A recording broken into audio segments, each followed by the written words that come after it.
받으신 하나님의 말씀은 사무엘상 7장입니다. 1절에서 14절까지 보시겠습니다. 구약성서 417페이지에 있습니다. 제가 먼저 1절 공부하겠습니다. 기럇 여아림 사람들이 와서 여호와의 궤를 옮겨 산에 사는 아비나답의 집에 들여놓고 그의 아들 엘리아사를 거룩하게 구별하여 여호와의 궤를 지키게 하였더니 궤가 기럇 아람에 들어간 날부터 20년 동안 오래 있으나 이스라엘 온 족속이 여호와의 산을 사모하라. 사무엘이 이스라엘 온 족속에게 말하여 이르되 만일 너희가 전심으로 여호와께 돌아오려거든 이방 신들과 아스타롯을 너희 중에서 제거하고 너희 마음을 여호와께로 향하여 그만을 섬기라. 그리하면 너희를 블레셋 사람의 손에서 건져내시리라. 이에 이스라엘 자손이 바알들과 아스타롯을 제거하고 여호와만 섬기니라. 사무엘이 이르되 온 이스라엘은 미스바로 모이라. 내가 너희를 위하여 여호와께 기도하리라 하매 그들이 미스바에 모여 물을 가리러 여호와 앞에 묻고 그날 종일 금식하고 거기에서 이르되 우리가 여호와께 범죄하나이다 하니라. 사무엘이 미스바에서 이스라엘 자손을 다스리니라. 이스라엘 자손이 미스바에 모였다 함을 블레셋 사람들이 듣고 그들의 방백들이 이스라엘을 치러 올라온지라.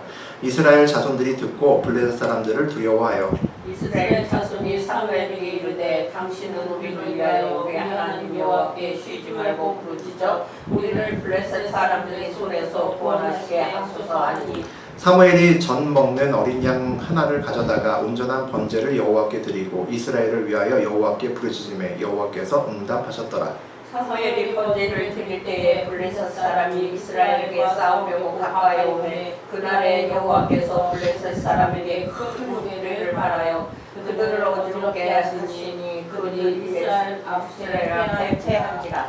이스라엘 사람들이 미스바에서 나가서 블레셋 사람들을 추격하여 벳갈 아래에 이르기까지 쳤더라.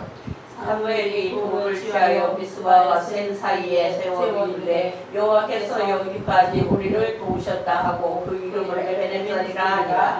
이에 블레셋 사람들이 굴복하여 다시는 이스라엘 지역 안에 들어오지 못하였으며 여호와의 손이 사무엘이 사는 날 동안에 블레셋 사람들을 막으시매 블레셋 사람들이 이스라엘에게서 빼앗았던 성읍이 에브론에서 가드까지 이스라엘에게 회복되니 이스라엘이 그 사방 지역을 블레셋 사람들의 손에서 도로 찾았고 또 이스라엘과 아모리 사람 사이에 평화가 있었더라. 하나님 말씀입니다. 아멘. 우리 방금 전에 사무엘상 7장 전체를 봤습니다. 우리 1절에서 14절까지 봤는데 그 내용 가지고 보이는 믿음만이 세상을 변화시킨다. 보이는 믿음만이 세상을 변화시킨다라는 제목으로 함께 은혜를 나누겠습니다. 우리 춘향전이라는 아주 옛날 우리나라 고대 소설이 있습니다. 주인공은 송춘향이죠. 그리고 이몽룡과 이제 사랑을 합니다. 그런데 신분 차이가 너무 크죠. 이몽룡이 과거 시험 보러 간 사이에 나쁜 주인공 변학도가 송춘향을 어떻게든지 자기 사람으로 만들려고 애를 쓰죠. 춘향의 지조를 빼앗기려는 탐관오리로 나옵니다. 그리고 또 하나의 사람이 있죠. 성이 없는 방자가 있습니다. 이몽룡의 남자종이죠. 춘향전은 주인공인 춘향의 시선이나 이몽룡의 시선, 또 가끔은 우리 나쁜 주인공인 그 변학도의 시선으로 보는데 재미있는 영화가 수년 전에 한번 나온 적이 있었습니다. 방자전이라고 해서 방자의 눈으로 춘향이를 바라본 거죠. 물론 많이 이제 패러디를 하고 원작과는 많이 달랐던 이야기입니다. 그 방자전을 영화로 보면서 하나의 작품을 누구의 눈으로 보느냐에 따라서 같은 작품이라도 굉장히 다른 시각으로 볼 수 있구나 그런 생각이 들었습니다. 작가나 영화 감독이 누구에게 관심을 갖느냐에 따라서 전혀 다른 이야기가 될 수가 있고 또 그 영화를 통해서 또는 책을 통해서 작가가 이야기하려고 하는 말이 상당히 많이 달라질 수 있다는 거죠. 사무엘상은 사무엘부터 사울이 죽는 데까지 이야기입니다. 한 100년 정도의 이야기죠. 사무엘서 다음에 아시는 것처럼 열왕기서가 나옵니다. 처음에는 사무엘서하고 열왕기서하고 하나의 책이었습니다. 하나의 책이었다가 나중에 후대에 사무엘서를 따로 분리해서 두 개의 책으로 구분을 하죠. 열왕기서는 이스라엘의 왕에 대한 이야기입니다. 사실 사무엘서부터 왕이 나옵니다. 첫 번째 왕인 사울이 나오고 더군다나 두 번째 너무나 유명한 이스라엘 역사상의 최고의 왕이죠. 다윗 왕이 나옵니다. 사무엘서부터 이스라엘 왕리가 시작되니까 우리 조선 왕조를 보게 되면 조선 왕조 실록 뭐 이런 책이 사실은 사무엘서와 열왕기서라고 보시면 됩니다. 사울은 왕이고 다윗도 왕이고 사무엘은 그저 그냥 선지자입니다. 그런데 왜 책의 이름이 사울서도 아니고 다윗서도 아니고 사무엘서일까요? 사무엘은 죽은 후에 그 유명한 다윗왕까지 나오게 되는데 사무엘 그 학원도 역시 학원이라고 부르지 그것을 다윗서라고 부르지는 않습니다. 성경이 사무엘에게 관심이 많기 때문이죠. 우리 이전에 사무엘서 1장을 다루었을 때 사무엘하고 불렀을 때 큰 소리로 네 하고 대답하면서 이불을 박차고 나왔던 그 사무엘의 그 음성을 하나님이 기쁘게 받지 않으셨나 그런 생각이 들었습니다. 세상은 권력의 최고봉에 관심이 많죠. 왕에게 관심이 많은데 하나님은 그렇지 않으신 것 같습니다. 하나님의 뜻에 순종하고 그의 합당한 믿음을 끝까지 지켰던 한 사람 사무엘에게 하나님은 훨씬 더 많은 관심을 보이신다는 거죠. 그래서 하나님은 이 당시의 이야기를 다윗도 아니고 사울도 아니고 사무엘을 통해서 전체 이야기를 풀어보려고 하신 것 같습니다. 몇 주 전에 사무엘상 4장에서 블레셋과 이스라엘의 전쟁을 했습니다. 블레셋의 1차 전투에서 4,000명이 죽었죠. 4,000명이 죽었고 두 번째 전쟁에서 여호와의 궤를 멋지게 빡 갖고 와서 전쟁을 했는데 무려 3만 명이 죽었었습니다. 그리고 언약궤도 뺏겼다라고 우리가 함께 봤습니다. 어떻게 여호와의 궤가 함께 있는데 패배했을까? 더군다나 여호와의 궤를 어떻게 적군에게 빼앗길 수 있을까? 그 사이에 엘리 대제사장이 목이 부러져 죽고 그 다음에 엘리 대제사장의 아들들 홈리와 비느하스도 전부 다 죽는 사상 초유의 엄청난 일이 벌어졌죠. 그래서 이스라엘은 이제 언약궤가 없는 나라가 됐습니다. 우리 지난 시간에 여호와의 궤가 혼자서 아스돗에 있다가 가드로 갔다가 에그론으로 돌아옵니다. 그 과정에서 블레셋에 정말 많은 사람들을 죽이죠. 이스라엘이 어떻게 보면 전쟁의 패배에 대한 복수를 여호와의 궤 하나가 돌아다니면서 다 했다라고도 볼 수 있습니다. 블레셋 사람들이 여호와의 궤를 감당치 못하니까 어떻게 했습니까? 암소가 끄는 수레에 매여서 이스라엘로 돌려보냈죠. 그런데 그 암소가 계속 이스라엘로 끝까지 가서 완전히 실로까지 가는 것이 아니라 중간에 멈췄습니다. 초입에 멈췄죠. 우리 그 베세메스라는 곳에서 멈췄습니다. 그래서 그곳에서 기쁘게 번제를 드리고 했지만 거기서 여호와의 궤를 불경스럽게 열어보죠. 그래서 70명이 죽습니다.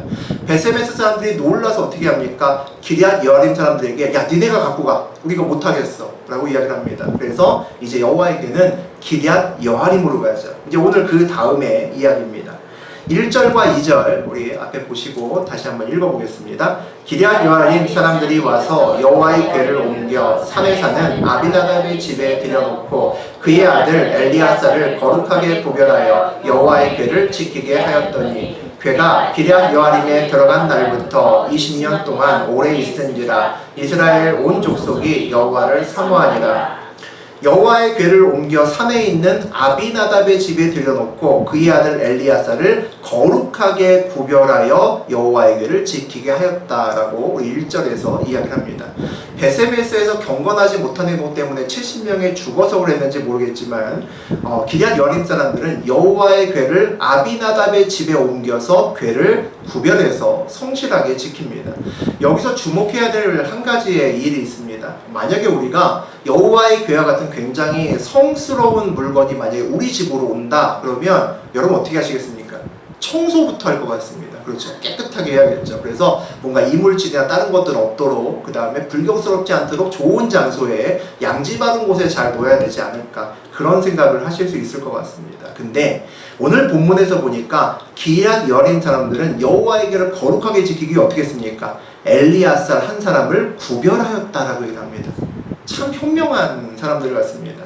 하나님을 거룩하게 섬기기 위해서 우리가 헌금과 헌신을 하고 성경책을 읽고 이런 것도 중요하지만 나의 삶을 구별해서 거룩한 삶을 산다는 이야기죠.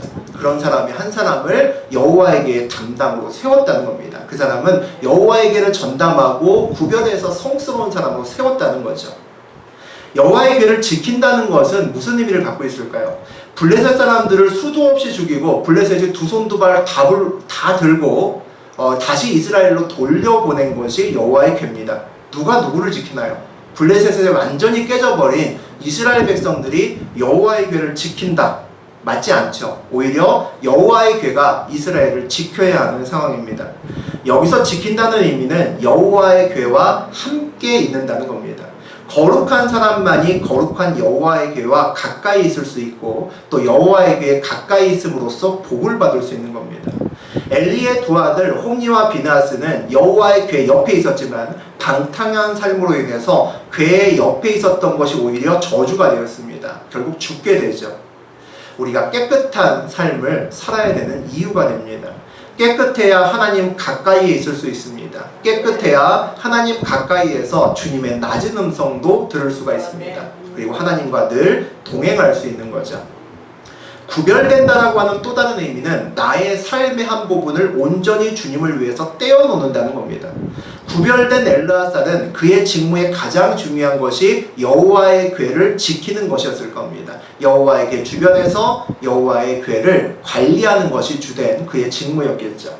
엘리아살은 그의 시간을 일정한 시간을 구별해서 여호와의 궤를 지키고 보호하느냐고 시간을 충분하게 썼을 겁니다. 우리도 우리의 시간을 구별해서 하나님께 드리셔야 됩니다. 새벽을 깨우고 시간을 정해서 기도하고 성경을 읽고 깊은 묵상을 하고 주님과 교제하는 것을 즐거이 하셔야 되는 거죠. 그래야 주님의 뜻을 알고 주님의 음성을 들을 수 있습니다. 기럇 여아림도 이스라엘이지만 지난주 베세메스처럼 온전한 이스라엘의 자치구역은 아니었던 것 같습니다. 그래서 이스라엘 족속과 일부 블레셋의 영향력을 같이 받는 그런 애매한 지역이었던 거죠. 기럇 여아림에 있던 여호와께는 아직 온전히로 돌아온 것이 아니라 실로로 오지 못하고 중간 기착지에 있는 겁니다. 원래 실로로 와야 되는 거죠. 여호와에게가 실로로 오기는 길에서 스스로 중간에 멈추어 섰기 때문에 함부로 실로로 가지고 올 수도 없습니다. 그리고 블레셋의 눈치도 봐야 되는 입장이라 더더군다나 함부로 가지고 올 수 없었겠죠. 2절에서 20년 동안 오래 있은지라 그리고 이스라엘 온 족속이 여호와를 사모하였다라고 되어 있습니다. 여호와의 궤를 블레셋에게 빼앗기는 믿을 수 없는 일이 벌어진 다음에 7개월이라는 시간이 지난 다음에 다시 돌아왔습니다. 그러나 여호와의 궤는 기럇 여아림에서 20년 동안을 움직이지 않습니다. 본래의 성전으로 오지 않는 거죠. 실로의 성전에 여호와의 궤가 없는 겁니다. 말도 안 되는 이야기죠. 더 이상 실로의 성전이 성전으로서의 의미를 가지지 못하고 성전의 역할을 제대로 할 수 없는 상황이라고 보시면 됩니다. 하나님의 임재가 손에 뻗으면 닿을 만큼 가까운 거리가 있습니다. 거리에 있죠. 기럇 여아림에 있는데 실제로 성전에 옮길 수는 없는 상황입니다. 불완전한 성전이 되었고 이스라엘의 영적인 불안함은 계속 20년간 지속되었을 겁니다. 그래서 이스라엘 온 족속이 여호와를 사모했다라고 되어 있습니다. 여기 사모했다라고 하는 것의 원어적인 해석은 울면서 부르짖다의 느낌이 있습니다. 그러니까 눈앞에 있는 저 여호와의 궤를 좀 가지고 와서 제자리에 놓고 영적으로 다시 한번 일어서고 싶은데 그러지 못하는 거죠. 그래서 울면서 부르짖고 있습니다. 잃어버리면 그 소중함을 알게 되죠. 여호와의 궤가 원래 실로의 성전에 있을 때는 전쟁하니까 야 갖고 와 라고 했었습니다. 근데 잃어버리고 나니까 이제 어떻게 하지도 못하고 바라보기만 하면서 그 여호와의 궤가 온전히 실로의 성전으로 오기만을 바라면서 기다리는 이스라엘 백성들의 마음을 볼 수가 있습니다. 여호와의 궤가 없었던 시간 동안 그 무엇으로도 하나님의 빈자리가 채워지지 않았다라는 것이 그들의 마음속에 각인되었던 거죠. 고난은 하나님의 백성의 눈을 세상에서 하나님으로 돌리는 것 같습니다. 이스라엘 백성도 역시 그 고난의 긴 20년의 기간 동안 그의 시각들이 바뀌었던 거죠. 이제 여호와의 궤를 바라보며 사모하는 백성들로 바뀌었습니다. 여호와의 궤는 하나님의 임재의 상징일 뿐이지 여호와 하나님은 아닙니다. 여호와의 궤가 능력 있는 이유는 하나님께서 여호와의 궤와 함께 하시기 때문에 능력이 있는 거죠. 이스라엘 백성들은 여호와를 사모하는 걸까요? 아니면 여호와 궤에 지나치게 집착하는 걸까요? 사업에서 실패한 아내가 보면서 웁니다. 상심한 남편이 너무 불쌍해서 우는 건지 아니면 앞으로 고생할 내가 너무 불쌍해서 우는 건지 사실은 마음 깊은 곳을 들여다보면 쉽게 판단할 수는 없는 이야기입니다. 여호와의 궤를 바라보면서 우는 이스라엘 사람들이 하나님이 너무 그리워서 우는 건지, 아니면 여호와의 궤만 제자리에 오게 되면 우리가 좀 살만할 텐데 그 마음에서 우는 건지 역시 정확한 속을 알 수는 없습니다. 우리 3절 한번 보시겠습니다. 사무엘이 이스라엘 온 족속에게 말하여 이르되 만일 너희가 전심으로 여호와께 돌아오려거든 이방신들과 아스타롯을 너희 중에서 제거하고 너희 마음을 여호와께로 향하여 그만을 섬기라. 그리하면 너희를 블레셋 사람의 손에서 건져내시리라. 기럇 여아림에 있는 여호와의 궤가 돌아오기를 사모하는 이스라엘 백성들에게 사무엘이 얘기합니다. 너희가 전심으로 여호와께 돌아오려거든 이란 말을 시작하죠. 좀 이상하잖아요. 지금 여호와의 궤를 바라보고 있으면서 이스라엘 백성들은 제발 저 여호와의 궤가 우리에게 돌아왔으면 하고 기도하고 있습니다. 근데 사무엘은 그렇게 얘기하지 않는 겁니다. 너희가 돌아와야 된다는 겁니다. 다르죠. 주체가 다릅니다. 사무엘이 볼 때 여호와의 궤가 우리에게 돌아와야 되는 것이 아니라 이스라엘 백성들이 여호와에게 돌아와야 된다는 얘기입니다. 여호와는 이미 이스라엘 백성과 이미 함께 계신다는 거죠. 영적으로 지금 중간에 애매한 위치인 기럇 여아림에 있는 것은 여호와 하나님이 아니라 이스라엘 백성들이 애매한 위치에 있다는 겁니다. 그들이 다시 회개하고 돌아와야 된다는 이야기죠. 만약에 우리가 살다가 이해할 수 없는 세상에서의 실패를 경험한다면 여러 가지 원인을 찾을 겁니다. 세상에서 내가 준비가 부족하고 경험이 부족했던 것들도 그 이유가 될 수 있고, 또 하나님의 뜻을 내가 제대로 쫓아가지 못했던 것도 이유가 될 수가 있겠죠. 그리고 보다 본질적인 문제로 온전하게 하나님을 바라보지 못해서 그런 일이 생길 수 있을 겁니다. 이해할 수 없는 실패의 원인은 보통 하나님과 나와의 관계에서 문제가 생기는 경우가 많습니다. 너희가 전심으로 여호와께 돌아오려거든 이방신들과 아스타롯을 너희 중에서 제거하고 너희 마음을 여호와께로 향하여 그만을 섬기라 라고 오늘 말씀합니다. 이스라엘 백성들이 기럇 여아림의 엘르아살처럼, 그 엘르아살처럼 거룩하게 구별되어야 된다라고 얘기하는 겁니다. 그렇게 거룩하게 구별된 삶을 살아야 여호와의 궤와 함께 있을 수 있고 하나님과 친밀한 관계가 될 수 있다는 거죠. 전심으로 돌아오기 위해서 몇 가지를 주문합니다. 첫 번째, 우상을 제거하라는 거죠. 그리고 너희 마음을 하나님께 향하라는 겁니다. 방향을 바꾸라는 겁니다. 우상을 바라보는 마음이 아니라 하나님을 온전하게 바라봐야 된다는 거죠. 그리고 세 번째로 그만을 섬기라라고 이야기합니다. 그분만 바라보라는 거죠. 이것이 우리 앞에 고난이 있는 첫 번째 이유라고 저는 생각합니다. 고난은 우리 신앙의 불순물들을 제거합니다. 우리 마음속에 있는 우상들, 바알과 아스타롯 이런 것들을 다 제거하게 만듭니다. 얼마 전 다니엘서를 함께 나누었을 때 다니엘의 세 친구가 풀모불에 들어왔다가 나온 다음에 뭐가 바뀌었습니까? 손에 묶였던 결박만이 풀렸습니다. 고난은 세상의 결박을 풀고 주님의 것만을 남깁니다. 고난을 당하는 이유가 되죠. 이스라엘의 바알과 아스타롯은 가나안의 신들입니다. 가나안 입성 후에 가나안의 신들을 섬기는 거죠.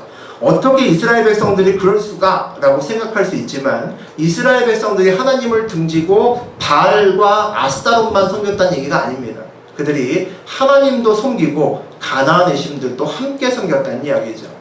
광야 생활을 정지하고 농사를 지으니까 비를 잘 내릴 수 있는 바알신, 그 유명한 바알신을 섬기지 않고 그냥 등 돌리고 있기는 어려웠을 겁니다.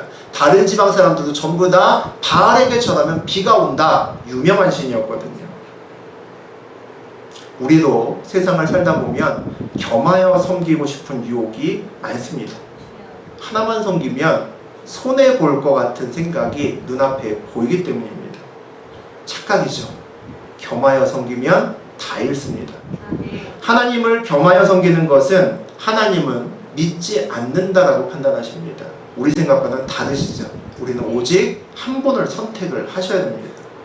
우리는 믿음을 이야기할 때 믿음이 좋다 나쁘다라고 이야기를 많이 합니다. 나도 믿음이 좀 좋아져야 되는데 이렇게 얘기를 하죠. 믿음이 실제 크기가 저는 있다라고 생각을 합니다. 그런데 사실 믿음이 적다라고 하는 사람들 중에서 꽤 많은 사람이 믿음이 적은 것이 아니라 사실 그 안에 보면 믿음이 없는 경우가 많습니다.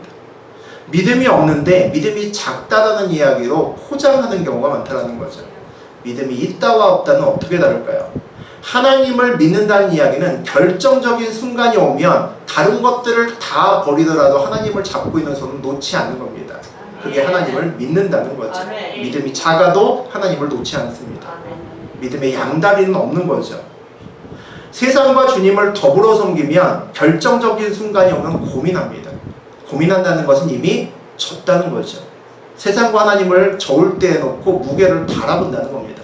믿음이 없으면 세상을 놓지 못합니다. 결국은 하나님을 놓치게 되죠. 이스라엘은 하나님은 한 80% 믿고 바알과 아스타롯은 한 20% 섬기면 되니까 문제가 없다라고 생각했을 수도 있을 겁니다. 우리는 하나님에 대한 이스라엘 백성들이 믿음이 적구나라고 판단할 수 있습니다. 그런데 하나님은 믿음이 없다라고 판단하십니다. 그게 우리와 하나님의 시각의 차이죠. 과거에 하나님 만나기 전에 저한테 누가 종교가 뭐냐고 물으면 입사할 때도 기독교라고 적었습니다.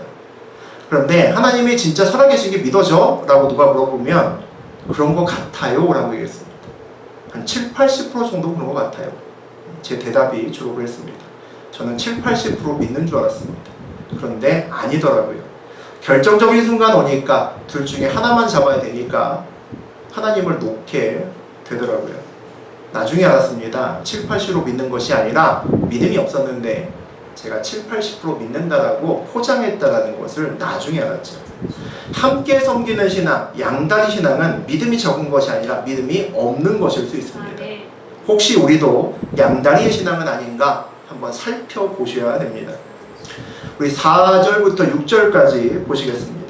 이에 이스라엘 자손이 바알들과 아스타롯을 제거하고 여호와만 섬기니라. 사무엘이 이르되 온 이스라엘은 미스바로 모이라. 내가 너희를 위하여 여호와께 기도하리라 하매 그들이 미스바로 모여 물을 길어 여호와 앞에 붓고 그날 종일 금식하고 거기에서 이르되 우리가 여호와께 범죄하였나이다 하니라. 사무엘이 미스바에서 이스라엘 자손을 다스리니라. 사무엘의 말에 이스라엘의 백성들이 어떻게 반응합니까? 온 마음으로 반응을 합니다. 바알과 아스타롯을 제거하고 여호와만 섬기니라 라고 되어 있습니다. 쉽지 않은 결단인데 이스라엘 백성들이 해냅니다. 온전한 믿음의 결단을 했습니다. 고난이 축복이 된 거죠. 전쟁에서 완전히 깨지고 여호와의 계도 빼앗기고 20년의 적지 않은 시간이 흐른 후에 7-80%의 신앙에서 온전한 신앙으로 돌아왔다는 겁니다. 이제 하나님을 온전하게 바라볼 준비가 되었다는 거죠. 사무엘이 이야기합니다. 온 이스라엘이여 미스바로 모여라 라고 5절에서 써 있습니다. 그렇게 모이라고 선포합니다. 사무엘이 모두 모여서 기도하고 예배드리자 라고 선포합니다. 모두 모여서 종일 금식하고 회개했다라고 되어 있습니다. 대단했겠죠. 우리가 그냥 성경으로 읽으니까 그렇지만 수백만의 사람이 미스바에 모여서 종일토록 금식하고 기도했다라고 생각을 하면 우리 옛날에 한창 기독교가 부흥했을 때 그 한강변에서 유명한 목사님들 집회를 하면 한 70만, 80만, 100만이 모였다라고 이야기합니다. 저도 본 적은 없지만 생각만 해도 그것만 해도 엄청난 일이죠. 그거보다 더 모였을 겁니다. 거기서 서로 금식하고 기도했다. 대단한 일이죠. 근데 이게 또 하나의 위험을 내포하고 있는 겁니다. 지금 블레셋과 전쟁 중이거든요. 아직 냉전 중입니다. 전쟁 끝나지 않았습니다. 그리고 이전 전쟁에서 3만 명이나 죽었기 때문에 이스라엘 백성들은 침울한 상태지만 블레셋은 아직 기세가 등등한 상태입니다. 미스바로 온 이스라엘의 모임은 블레셋을 자극할 가능성이 충분히 있는 거죠. 얼마 전에 전쟁에서 3만 명을 죽인 대승을 한 그 무서운 블레셋이 이 틈에 쳐들어올 수 있는 겁니다. 회개를 통해서 온전한 회복을 하고 세상을 바라보던 방향을 하나님께로 바꾸었습니다. 이스라엘 백성들이 믿음의 결단을 했죠. 그런데 그 믿음의 결단에는 그에 대한 대가가 있습니다. 대가를 지불한 예배는 하지만 아름답습니다. 뜨겁죠. 위기를 감수하고 하나님께 섰기 때문입니다. 전심으로 하나님만 바라보겠다는 마음이 있기 때문에 미스바에 모일 수 있었던 겁니다. 수백만 사람들이 함께 모여서 종일 금식한다는 것은 전심으로 하나님만 찾겠다라고 하는 그들의 의지인 거죠. 7절 보시겠습니다. 이스라엘 자손이 미스바에 모였다 함은 블레셋 사람들이 듣고 그들의 방백들이 이스라엘을 치러 올라온지라. 이스라엘 자손들이 듣고 블레셋 사람들을 치러 두려워하여. 이렇게 전심으로 회개하고 기도하면 아무 일 없이 그냥 지나가면 좋죠. 근데 그렇지 않은 거죠. 우리 현실도 이런 일이 많습니다. 그냥 넘어갔으면 좋은데 우려했던 일이 옵니다. 이스라엘의 집단의 어떤 정결의식, 회개의 이런 의식, 예배가 전쟁 준비로 모였으니까 오해받을 수도 있고, 또는 이것이 이스라엘을 전멸시키기 위한 절호의 교회다라고 생각했을 수도 있습니다. 어쨌든 이렇게 미스바에 모여있는데 블레셋 사람들이 오는 겁니다. 미스바는 높은 지역입니다. 높은 지역에 있는데 아래쪽에서 블레셋이 치고 올라오면 도망갈 데도 없잖아요. 완전히 도가내든 쥐꼴이 됐습니다. 어떻게 했을까요? 우리 8절 보겠습니다. 이스라엘 자손이 사무엘에게 이르되 당신은 우리를 위하여 우리 하나님 여호와께 쉬지 말고 부르짖으며 우리를 블레셋 사람들의 손에서 구원하시게 하소서 하니. 죽을 위기에서 이스라엘 백성들은 사무엘을 찾습니다. 사무엘에게 우리를 위하여 쉬지 말고 하나님께 부르짖어 달라고 사정을 합니다. 왜 그랬을까요? 사무엘이 제사장이었기 때문도 물론 있겠지만 그동안 사무엘의 믿음을 보았기 때문입니다. 사무엘의 믿음을 보았기 때문에 이스라엘 백성들은 사무엘 한마디에 목숨 걸고 미스바에 모일 수 있었던 겁니다. 그리고 그들의 목숨이 정말 풍전등화의 상황에 놓이게 됐을 때 다시 사무엘에게 부탁할 수 있는 겁니다. 그만큼 사무엘의 믿음이 그들 눈에는 확고하게 보였다는 거죠. 여러분은 믿음이 눈에 보인다라고 생각하십니까? 믿음은 눈에 보입니다. 이전에 제가 지난주인가요? 11조 간증 한번 했었죠. 신혼처 어려운 살림에 아내가 11조 내자고 하고 매달 10만 원을 전도비에 쓰겠다라고 이야기를 했었습니다. 제가 화가 났다라고 이야기를 했었죠. 화가 났는데 마음 한구석에는 내 아내는 하나님 진짜 믿는구나, 내 아내의 믿음은 진짜구나 라는 생각을 동시에 하게 되었습니다. 하나님을 안 믿는 내 눈에 믿음이 보이더라고요. 우리는 우리의 믿음이 하나님을 믿지 않는 사람들이 본다라고 하는 것을 잊지 마셔야 됩니다. 우리의 믿음을 하나님을 믿지 않는 사람이 볼 때 그 사람들이 하나님께 돌아옵니다. 우리 가족의 구원은 전적으로 어떻게 보면 먼저 믿은 우리의 책임일 수 있습니다. 우리가 그들에게 믿음을 제대로 보여주지 않았을 수 있습니다. 잊지 말아야 됩니다. 우리 믿음은 보입니다. 그 믿음을 믿지 않는 내 남편과 내 아내, 내 아이들이 나의 믿음을 봐야 되는 겁니다.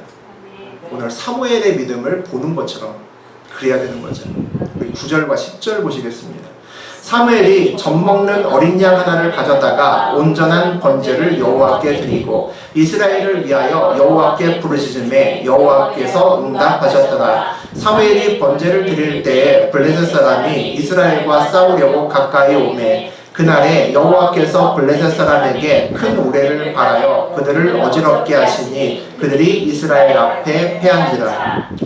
몇 주 전에 우리 사무엘상 4장을 다룰 때 엘리의 제사장의 아들 홈리와 비느하스는 하나님의 언약궤를 전쟁터에서 앞세우고 전쟁했는데도 하나님께서 간섭하지 않으셨습니다. 관여하지 않으셨습니다. 그냥 내버려 두셨습니다. 근데 오늘 사무엘 한 사람이 젖먹는 어린 양 한 마리로 드리는 번제에 하나님이 응답하셨습니다.